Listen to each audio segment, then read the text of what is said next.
محبوب صلی اللہ تعالی علیہ وآلہ وسلم فرماتے ہیں الصلاۃ علی نور علی الصراط ومن صلی علی یوم الجمعۃ 80 مرۃ غفر له ذنوب 80 عاما۔ اللہ کے احسانات کی بات ہو رہی ہے تو اللہ کا ایک اور احسان بھی سن لیجئے۔ رسول اکرم صلی اللہ تعالی علیہ وآلہ وسلم فرماتے ہیں مجھ پر درود پاک پڑھنا پل صراط پر نور ہے۔ سرکار کی ذات پر درود پاک پڑھنا، آقا علیہ السلام کی ذات عالی پر درود پاک پڑھنا، فرمایا مجھ پر درود پاک پڑھنا یہ پل صراط پر نور ہے۔ اس کے ساتھ ساتھ کیا ہے؟ فرمایا جو مجھ پر جمعہ کے دن 80 مرتبہ درود پاک پڑھتا ہے اللہ تعالیٰ اس کے 80 سال کے گناہ معاف فرما دیتا ہے۔ کیا بات ہے، کتنی بڑی فضیلت و عظمت کی بات ہے، کتنے بڑے احسان و فضل کی بات ہے، کتنی بڑی شان کی بات ہے کہ بندہ اللہ تبارک و تعالیٰ کا ذکر کرے ثواب ملے، بندہ رسول پاک صلی اللہ علیہ وسلم کی ذات پر درود پاک پڑھے ثواب ملے، بندہ اللہ تبارک و تعالیٰ کی نعمتوں کو گنتی کرے ثواب ملے، رسول پاک صلی اللہ تعالیٰ علیہ وسلم کی ذات عالی پر درود پاک پڑھتا جائے اور ثواب کماتا جائے۔ فرمایا 80 بار درود پاک پڑھے گا اس بندے کو ثواب بھی ملے گا، ساتھ میں کہے 80 سال کے گناہ معاف ہو۔ مومنو آپ پر پڑھے جاؤ با ادب و با وقار درود، نظام گور میں قیامت میں ہر جگہ یار غم گسار درود۔ جو محب نبی ہے اے کافی چاہیے اس کو بار بار درود۔ مولانا کفایت اللہ کافی رحمۃ اللہ تعالی علیہ لکھتے ہیں، فرماتے ہیں مومنو رسول پاک صلی اللہ علیہ وسلم کی ذات پر با ادب طریقے سے با وقار طریقے سے درود پاک پڑھو، نظام گور میں قیامت میں ہر جگہ یار غم گسار درود۔ فرمایا کہ یہ جو درود ہے یہ غم گسار بھی ہے، یہ یار بھی ہے، یہ نزع کے وقت بھی دوست ہے، یہ قبر میں بھی دوست ہے، یہ قیامت میں بھی دوست ہے۔ رسول پاک صلی اللہ تعالی علیہ وسلم کی ذات پر درود پاک پڑھنے کے حوالے سے فرماتے ہیں جو محب نبی ہے، جو بھی محب نبی ہے، اے کافی اپنے آپ کو کہتے ہیں، اے کافی جو محب نبی ہے چاہیے اس کو بار بار درود، تو وہ بار بار درود پاک ہی پڑھتا رہے سرکار علی وقار صلی اللہ تعالی علیہ وسلم کی ذات والا تبار پر۔ آپ بھی پڑھ لیجئے صلو علی الحبیب صلی اللہ تعالی علی محمد صلی اللہ تعالی علیہ وسلم۔ اب میں موضوع کی طرف آتا ہوں۔ اللہ تبارک و تعالی نے قرآن پاک میں فرمایا، سورہ بقرہ ہے اور یہ ہمارا پچھلے جمعوں سے کافی جمعے ہمارے گزر چکے اس موضوع پر بیان کرتے ہوئے، اور یہ آج آیت نمبر 36 ہے۔ آدم علیہ السلام کے جنت سے دنیا میں تشریف لانے کے حوالے سے آج ہمارا موضوع ہے۔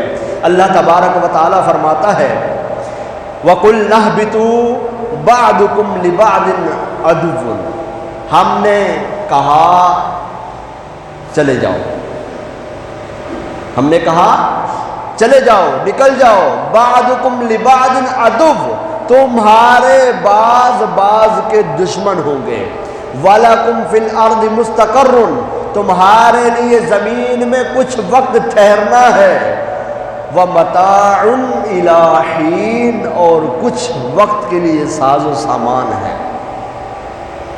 ہمیشہ کی زندگی کا راگ لاپنے والوں، عیاشیاں فحاشیاں بے حیائیوں کو اپنا گزر بسر سمجھنے والوں کے لیے یہ میسج ہے وَلَكُمْ فِي الْأَرْضِ مُسْتَقَرٌّ وَمَتَاعٌ إِلَىٰ حِينٍ، تمہارے لیے زمین میں کچھ وقت تک ٹھہرنا ہے اور کچھ سامان ہے۔ اب یہاں آیت مبارکہ کی تفصیل کی طرف چلتے ہیں۔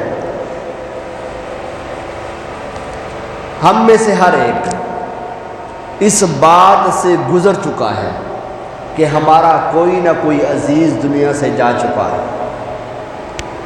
یہ پتے کی بات بتا رہا ہوں، جو آگے گفتگو کرنے لگا ہوں، یہ بات تو سب کو پتا ہے، جو آگے گفتگو کرنے لگا ہوں نا وہ کیا ہے کہ ہم میں سے ہر ایک یہ صدمہ سہ چکا ہے کہ اس کا کوئی نہ کوئی عزیز گزر گیا ہے، ہم نے بھی چلے جانا ہے۔ اگر ہم غور کریں تو اس دنیا میں ہمارے مختلف تعلقات ہیں جن کی ہم بڑی عزت کرتے ہیں، رسپیکٹ کرتے ہیں۔ ماں باپ کے ساتھ احترام کا تعلق، اپنی اولاد کے ساتھ محبت کا تعلق، دوست کے ساتھ دل لگی کا تعلق۔ یوں ہی ہم سفر پر جب جاتے ہیں تو راستے میں بعض اوقات کسی سے سلام دعا ہو جاتی ہے تو ایک وقتی اور عارضی تعلق، ٹیمپریری ریلیشن شپ ہو جاتی ہے اس کے ساتھ۔ آپ سفر پہ جا رہے ہیں، کہیں گھومنے پھرنے جا رہے ہیں، کسی کام سے جا رہے ہیں، بس میں بیٹھے ہوئے ہیں، کوئی ملاقاتی نکل کے آ جاتا ہے، بات ہو جاتی ہے۔ اب اس سے ہمارا تعلق اسٹاپ تک ہے، جہاں ہم نے جا کے ڈیسٹینیشن ہے ہمارا، جہاں ہم نے اترنا ہے، بس وہاں تک اس سے ہمارا تعلق ہے، عارضی تعلق۔ سوال یہ ہے کہ اس دنیا میں ہمارا تعلق کس قسم کا ہے؟ سمجھنے کی بات ہے نا۔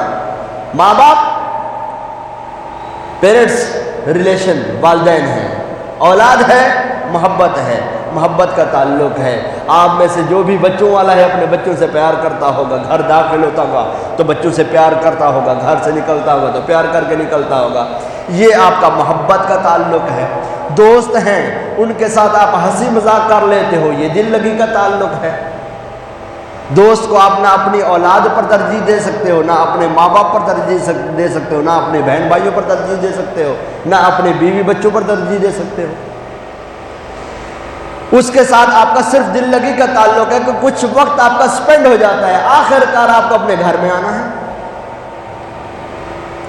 سفر پر جانے لگے ہو، راستے میں کوئی مل گئے ہے تو آپ کا صرف اور صرف اس کے ساتھ آپ نے ٹائم سپینڈ کیا ہے، وقت گزارا ہے، آپ یہاں سے نکلے اور وہاں تک پہنچے، بس اتنا ہی تعلق تھا۔ ہم کہاں ہیں؟ سورہ بقرہ کی آیت نمبر 36 کے اس حصے کو جو ہم نے سنا ابھی، اس میں اسی سوال کا جواب موجود ہے۔ کیا فرمایا؟ وَلَكُمْ فِي الْأَرْضِ مُسْتَقَرٌّ وَمَتَاعٌ إِلَىٰ حِينٍ، تمہارے لیے زمین میں کچھ وقت کے لیے رکنا ہے، طویل نہیں ہے سفر، یہ کوئی سالہ، یہ زندگی اتنی لمبی نہیں ہے کہ اس میں ہزاروں سال گزر جائیں، تمہارے ہزاروں سال بھی گزر جائیں تب بھی متاع الی حین کہ ہزار کی بھی حد ہے، ہزار کی بھی حد ہے۔ ہزار 1100 نہیں ہے، ہزار 1000 ہی ہے، یا ہزار 1000 سے ایک اوپر بڑھ کر نہیں ہے، حد ہے۔ اگر کوئی شخص بہت مالدار ہے اس کی کچھ نہ کچھ لمٹ تو ہے نا، کچھ نہ کچھ لمٹ تو ہے۔ فرمایا تمہارے لیے مستقر و متاع الی حین، تمہارے لیے کچھ وقت کے لیے رکنا ہے، بس یہی ڈکلیئر ہے، اس میں کوئی وہ بات نہیں ہے۔ اللہ تبارک و تعالیٰ ارشاد فرماتا ہے وَقُلْنَا، ہم نے کہا، یعنی آدم علیہ السلام جنت میں تھے، جنت کا درخت کا پھل کھانے والا واقعہ ہوا، اس کے بعد فرمایا گیا اہبتوا، جاؤ نیچے اتر جاؤ۔ اب نیچے جو اتر گئے تو آدم علیہ السلام، آپ اور آپ کی پشت میں آپ کی جو اولاد تھی، تم سب جنت سے زمین میں اتر جاؤ۔ آدم علیہ السلام اور آپ کی پشت میں جو اولاد تھی وہ سارے کے سارے تم سب جنت سے زمین میں اتر جاؤ، اتر گئے۔ اب کیا ہے؟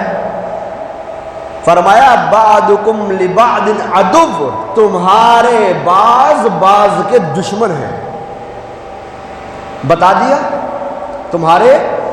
تم ایک دوسرے کے دشمن ہو جاؤ گے، یعنی اے آدم آپ کی اولاد ایک دوسرے کے دشمن رہیں گے۔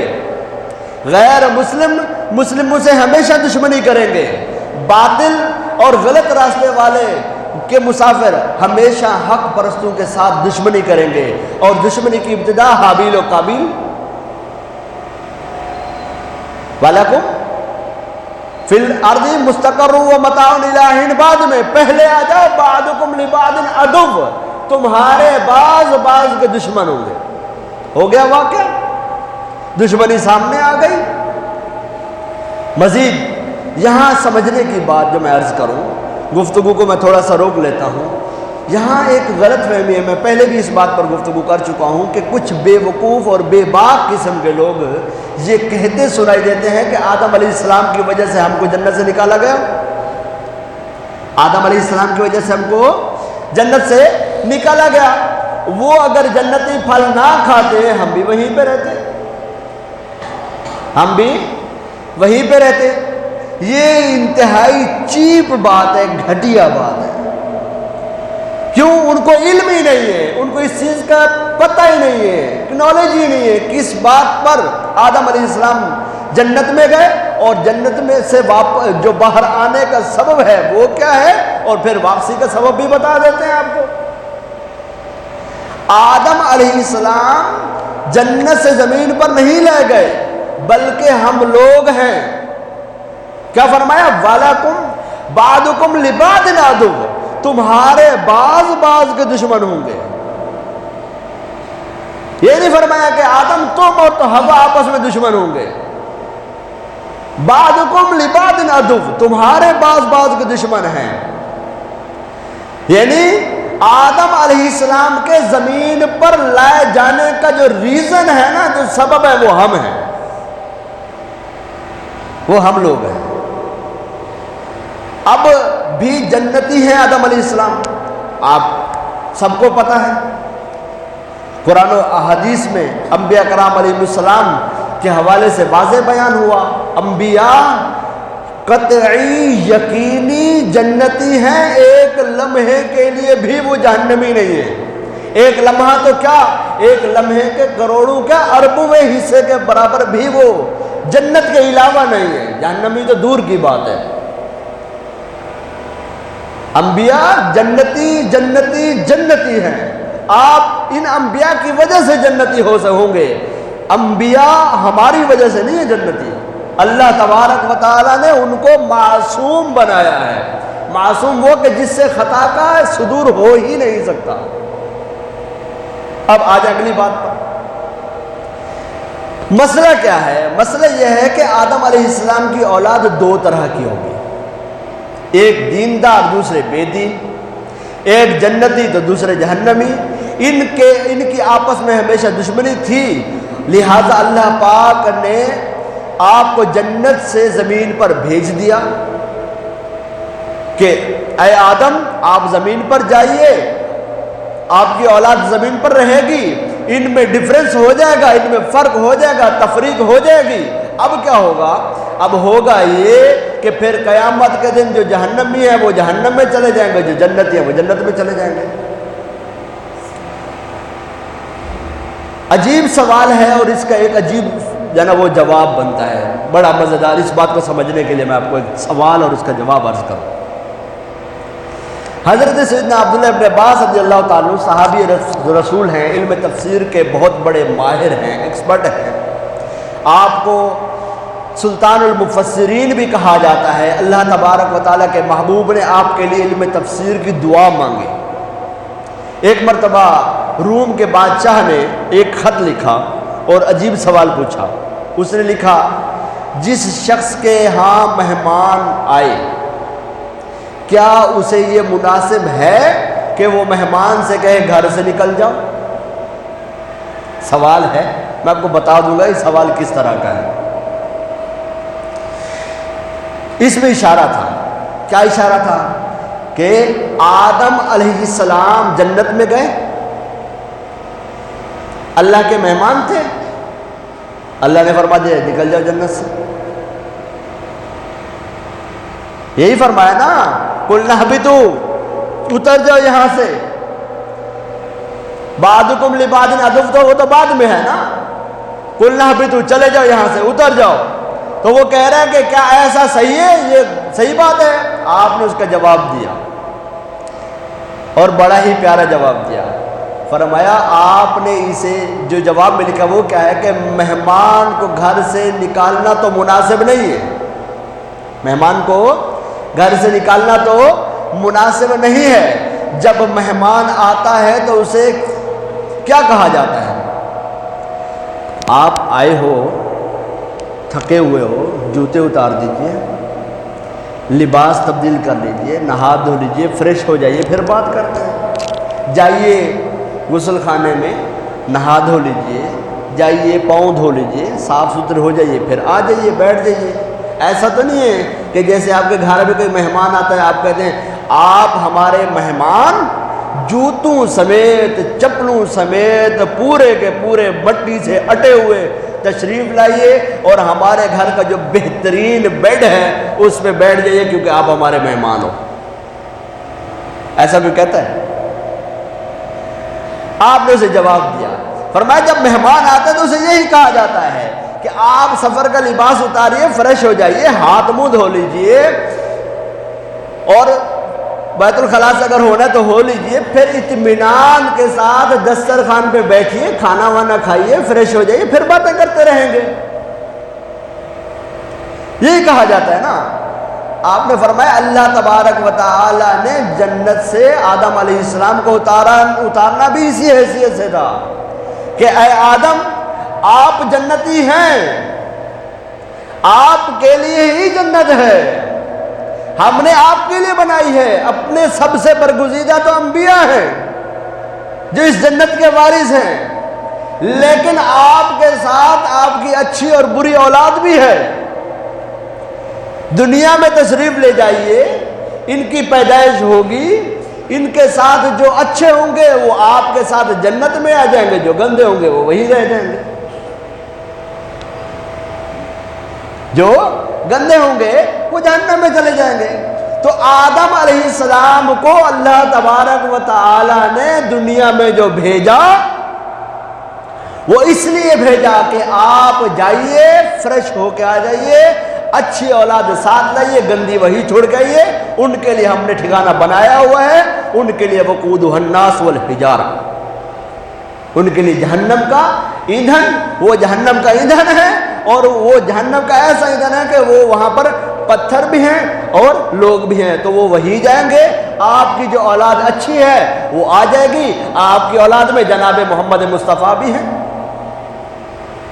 جو تمام انبیاء کے سردار ہیں. آگے سمجھ. تو اس کو سوال جو اس نے کیا بادشاہ روم نے، اس کو یہ جواب دیا گیا. تو اللہ تبارک و تعالی کے نبی حضرت آدم علیہ السلام کے متعلق یہ نظریہ ہرگز نہیں رکھیے گا کہ آپ کی خطا سے ہم اترے ہیں، والعیاذ باللہ تعالی. ہم اپنی گندگیوں خرابیوں کی وجہ سے اترے ہیں تاکہ ہم اپنے آپ کو پاک صاف ستھرا کریں. ہم میں جو اچھا ہو وہ چلا جائے، جو برا ہو وہ رہ جائے. آپ گھر میں مولی لاتے ہیں، شلجم لاتے ہیں پکانے کے لیے، مٹی بھی لگی ہوتی ہے بس اوقات. کیا آپ اس پورے کے پورے کو، پیسے تو پورے کے بھر کے آئے ہو نا، کیا پورا کا پورا ڈال دیتے ہو ہانڈی میں؟ وائے کیا آپ نے پیسہ نہیں بھرا اس کا جو آپ نے باہر ویسٹ پھینکا ہے؟ بھائی 100 روپے کلو لائے ہو بھائی، اس کے پتے بھی تھے، اس کے چھلکے بھی تھے، اس کی مٹی بھی تھی. تربوز لاتے ہو، چلو اور سمجھ لیتے ہیں. تربوز آپ لاتے ہو، سنگترے آپ لاتے ہو، مالٹے آپ لاتے ہو، چھلکے کیوں نہیں کھاتے ہو یار؟ کیلا لاتے ہو، چھلکے کیوں نہیں کھاتے ہو؟ کیوں پھینک دیتے ہو؟ اس لیے کہ کیلے کا چھلکا ہمارے لائق نہیں ہے کہ ہم اس کو کھائیں. آدم علیہ السلام کی اولاد میں جو کفار تھے، جو گندے تھے، جو گھٹیا تھے، وہ اس قابل ہی نہیں تھے ان کو جنت میں رکھا جائے، اس لیے ان کو پھینک دیا گیا. اس لیے ان کو پھینک دیا گیا. لہذا آدم علیہ السلام دنیا میں تشریف لائے، اپنی طیب و طاہر پاکیزہ صاف ستھری اولاد کو لے کر جنت میں جائیں. اب ہمیں چاہیے کہ ہم پاکیزہ صاف ستھری اچھی اولاد بنے، کہ اولاد وہی باقی رہتی ہے، اسی کا نام رہتا ہے جو اپنے ماں باپ کا نام روشن کرتی ہے۔ تو اب آگے سمجھ انشاءاللہ، اللہ کرے گا اس میں آئندہ کوئی تفصیل نہیں ہوگی۔ اب بے دین سے جو دشمنی ہے اس کے حوالے سے گفتگو کو رہنے دیتے ہیں، مزید گفتگو ہماری کیونکہ ٹائم ختم ہو جائے گا۔ وَلَكُمْ فِي الْأَرْضِ مُسْتَقَرٌّ وَمَتَاعٌ إِلَىٰ حِينٍ، بنیادی بات پر آ جائیں۔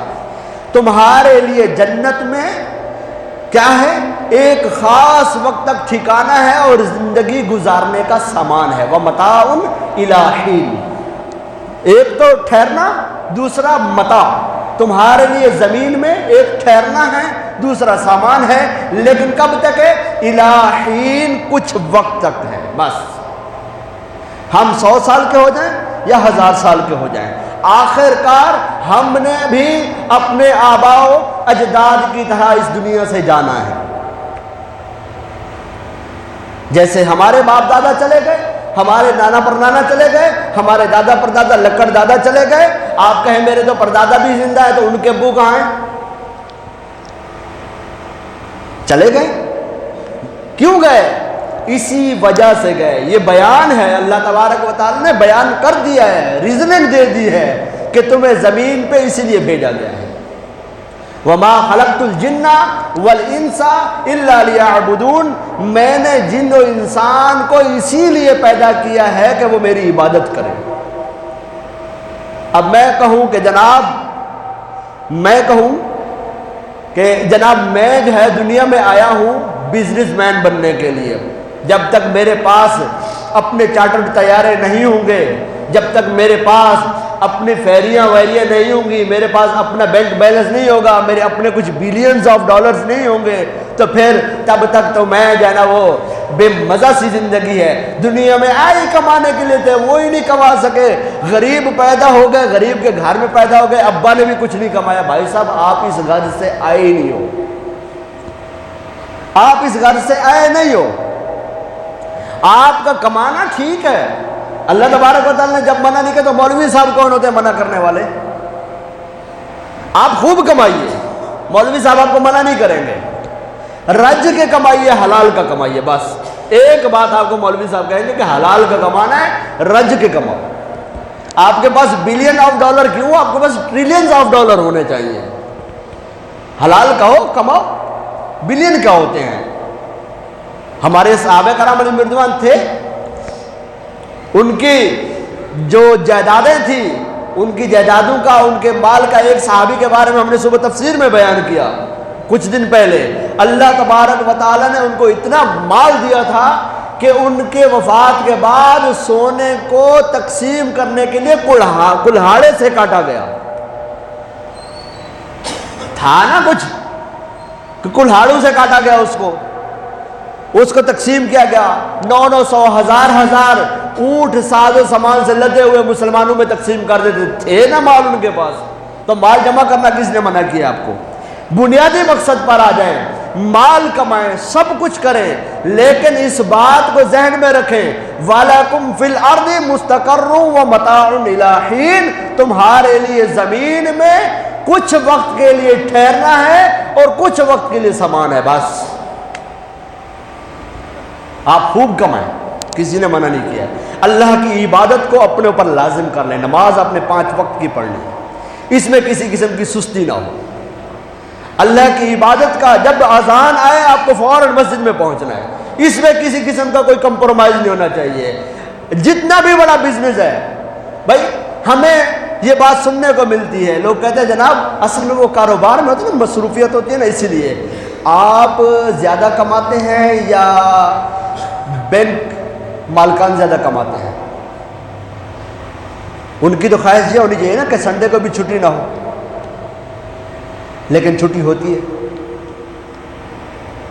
آپ زیادہ کماتے ہیں یا بلینز آف ڈالر کی جو کمپنیاں ہیں وہ زیادہ کماتی ہیں؟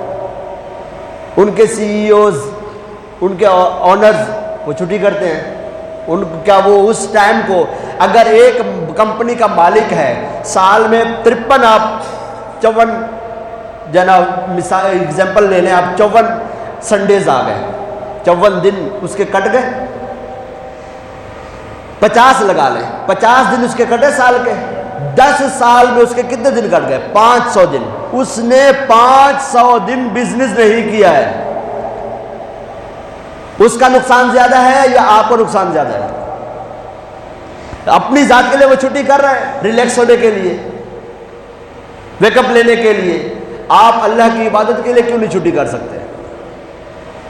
آپ کو یہ تو نہیں کہا گیا۔ اور مزے کی بات آپ کو عرض کروں، اسلام میں چھٹی کا جو کنسیپٹ ہے صرف جمعے کی ادائیگی کے لیے بس۔ وَإِذَا نُودِيَ لِلصَّلَاةِ مِن يَوْمِ الْجُمْعَةِ فَاسْعَوْا إِلَىٰ ذِكْرِ اللَّهِ، جب جمعے کی اذان ہو جائے تو کیا کرو؟ فَاسْعَوْا إِلَىٰ ذِكْرِ اللَّهِ، اب بھاگو اللہ کے ذکر کے لیے۔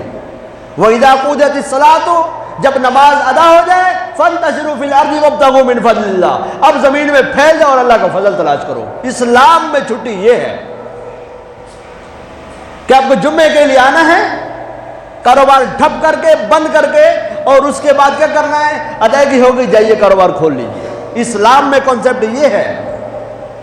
باقی آپ کو فرض نماز کے لیے آنا ہی آنا ہے، نماز پڑھنی ہے، آپ کا کاروبار بے شک چلتا رہے، آپ کی لاکھوں کا مال بکتا رہے، اربوں کا مال بکتا رہے۔ اسلام تو اس چیز کا کہتا ہے۔ ہم تو بالکل واضح طور پہ، میں گفتگو جب بھی کرتا ہوں کسی سے اسی طرح کرتا ہوں، آپ کو صرف پابندی جو ہے وہ یہ ہے کہ آپ کو جب جمعے کی اذان کان میں پڑے، آپ نے کاروبار نہیں کرنا ہے، آ جاؤ مسجد میں، اللہ کی عبادت کرو، پھر کیا کرو؟ وَإِذَا قُضِيَتِ الصَّلَاةُ، جب نماز ادا ہو جائے، فَانْتَشِرُوا فِي الْأَرْضِ، اللہ کی زمین میں پھیل جاؤ، خوب کماؤ، وَابْتَغُوا مِنْ فَضْلِ اللَّهِ، اللہ کا فضل تلاش کرو، آپ اپنا کاروبار کیجئے، لیکن اللہ کی عبادت کے معاملات، نماز کی ادائیگی کے معاملات، فرض معاملات، ان میں کمپرومائز بالکل نہ کیجئے۔ ایسے کمپرومائز نہ کیجئے جیسے آپ اپنے کاروبار کے لیے کوئی کمپرومائز نہیں کرتے ہو، بلکہ اس سے بھی بڑھ کر اللہ تبارک و تعالیٰ نے مختلف مقامات پر فرمایا ہے کہ اللہ تعالیٰ کا ذکر ایسے کرو، او اشد ذکرہ، اس سے بھی زیادہ ذکر کرو۔ تو یہ لازمی چیزیں ہیں، لیکن بنیادی جو چیز سمجھنے کی ہے وہی ہے وَلَكُمْ فِي الْأَرْضِ مُسْتَقَرٌّ وَمَتَاعٌ إِلَىٰ حِينٍ، تمہارے لیے زمین میں کچھ وقت کے لیے ٹھہرنا ہے اور کچھ وقت کے لیے سامان ہے۔ آپ نے ٹریلینز آف ڈالر کما لیے، کھانا آپ نے وہی ہے، ایک پھلکی، تھوڑا بہت اور سامان، چاہے جتنا مہنگا ہو، مال آپ کا اتنا ہی ہے جتنا آپ چاہے تو کما لو۔ غریب ہے کھاتا ہے، امیر ہے کھاتا ہے، کھانا اس نے اتنی ہی زندگی ہے جتنی زندگی اس نے دنیا میں رہنا ہے۔ اب باقی مال جو ہے آپ کا، وہ آپ کا ترکہ ہے۔ آنے والی اولاد اگر آپ نے اس کی اچھی تربیت کر لی تو یہ اولاد آپ کے نام کی مسجد بنا دے گی، آپ کے نام کا مدرسہ بنا دے گی، آپ کے نام کا دینی کام کر دے گی، کوئی رفاہی ادارہ کھول لے گی، غریبوں کی مدد کر لے گی۔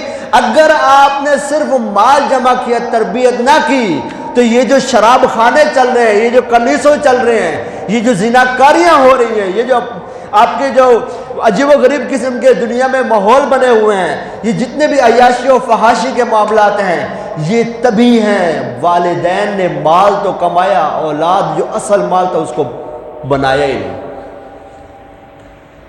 ان کو ٹائم تک نہ دیا، دولت کما لی، پیسہ تھا نا، حرام کا کام شروع ہو گیا۔ آپ دنیا میں رہتے ہیں، ہم بھی دنیا میں رہتے ہیں، ہمارے ساتھ بھی لوگ چلتے ہیں، ہم سے بات کرتے ہیں، ہم بھی وہ لوگوں کو دیکھتے ہیں۔ ایسا نہیں ہے کہ مولوی صاحب جو ہے نا وہ فرشتہ ہے، اترتا ہے آسمان سے آ کر بیان کرتا ہے، نماز پڑھاتا ہے اور واپس آسمانوں میں چلا جاتا ہے، اسی دنیا میں رہتا ہے، انہی لوگوں سے ڈیل کرتا ہے۔ سیدھی بات کرنی چاہیے، لوگوں کو سیدھی بات بتائے تاکہ تسلی ہو لوگوں کو۔ آپ کے ساتھ ہی رہتا ہے، یہ ساری چیزیں ہم بھی دیکھتے ہیں۔ لہٰذا اولاد کی تربیت کریں، مقصد حیات نظر میں رکھیں۔